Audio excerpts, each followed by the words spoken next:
Hi, I'm Alex. 2 years ago, I didn't sail, or really know anyone who did. But since then, I've taken the somewhat unconventional route into learning to sail, learning through yacht racing.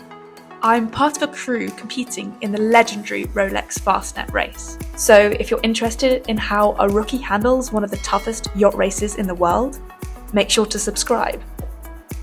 Another item on the long list of boat jobs we need to do before the Fastnet is checking the running rigging. To check the condition of the halyards, we needed to get them down on the deck. But of course, you still want to be able to get the halyards back up through the mast again afterwards, so we used a mousing line. First, you need to take the end of the halyard which lives in the sail bag and, with a needle and some whipping thread, go back and forth through the halyard to create a base through which you can connect the halyard to the mousing line. After tying a knot at the end of the whipping thread, you enter the halyard from the middle of the core at the flat end, and then bring the needle out through the cover. I try to let it come out on the side. Yeah, like that? Yeah. Okay. And then all the way through. Because then the knot is on the inside. And then you're just gonna go through and make a couple of I think that's manageable. like just so that it is Sealable, potentially coverable. the cover and the break is like Oh yeah, so you just go through just You see through it in the, a couple in the whole of turns. Try to let it come. so slightly different place. Yes. You need to go back and forth through the cover and the core in different places to make it as strong as possible. Can't do it against my shoes. There's a bomb in the bag.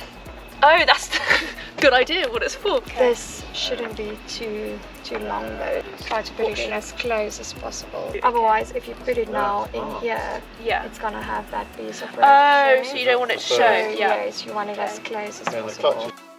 LV's top tip to make it look neat is to put the needle in as close as possible to where it just came out from. Otherwise, the whipping thread shows on the outside of the halyard. And ideally, you want to put the needle in a place just in between the two halyard threads so that you can't see it. If I do this now, like splicing, I try to if I did that it comes, that I don't go in the middle of say that, but Oh yeah. So in between the bits of thread. So that it's not splitting. So I've done it incorrectly there by having it. So. Neatness of course doesn't matter so much in this particular instance because it's all temporary to attach the mousing line, but it's definitely something I'll remember going forwards. Once you're happy that it's strong enough, you tie a knot or a figure of 8 in the mousing line and then attach that to the top of the halyard.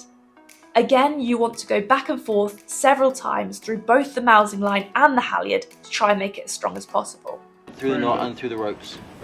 Ben, is it meant to be on top of it or can it just be like that? I want it to be in line really. Oh, you want it to be in line with the top bit? As long as you've got it well secured and it's not going anywhere, that's the point of it. But if it's in line with each other, it's less hard to get caught, I think. But how does that work? Because that's got to go through a knot first before going through each of the sides. But if you do both sides, it will pull it evenly on both and therefore stay on the end. Okay. Apparently you want to leave a little space between the knot or the figure of 8 and the halyard so that it doesn't snag as it goes through the blocks. And you finish it off with a couple of hitches and then you tape it.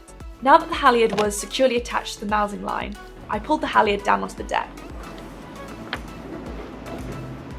It's going to go down really quickly, isn't it, and the mousing line gets to the top.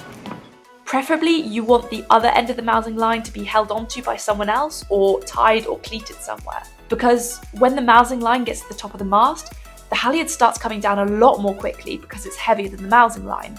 So you need to keep hold of it so that the mousing line doesn't just run free and up the mast. Okay, I've got it.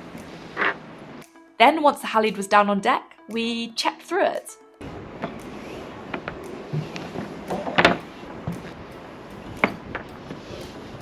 We knew the cover was thinner in places, right? We noted a few weak areas, but overall weren't too concerned. So we're replacing the white bits on it anyway. So we put the halyard back up again by pulling the mousing line back through. Everything got a little knotted at one point. We'd also recently replaced a halyard, so after whipping the end which lives in the sail bag to try and keep the core and the cover together, the next step was to melt the strands together so that it didn't fray. At first, I tried to melt the strands together outside, but it was too windy. Alvi and I tried sheltering it, but I still couldn't get a consistent flame from the lighter, so I moved down below out the wind, which was far more successful. Although, as you can see, it did end up a little charred. I later found out that if you put the halyard into the hottest part of the flame, then it shouldn't blacken so much, so that's something to bear in mind for next time. Before we left, Dupree gave Killing Time a well-needed power wash before we all went home for dinner. Not together, obviously. Mostly.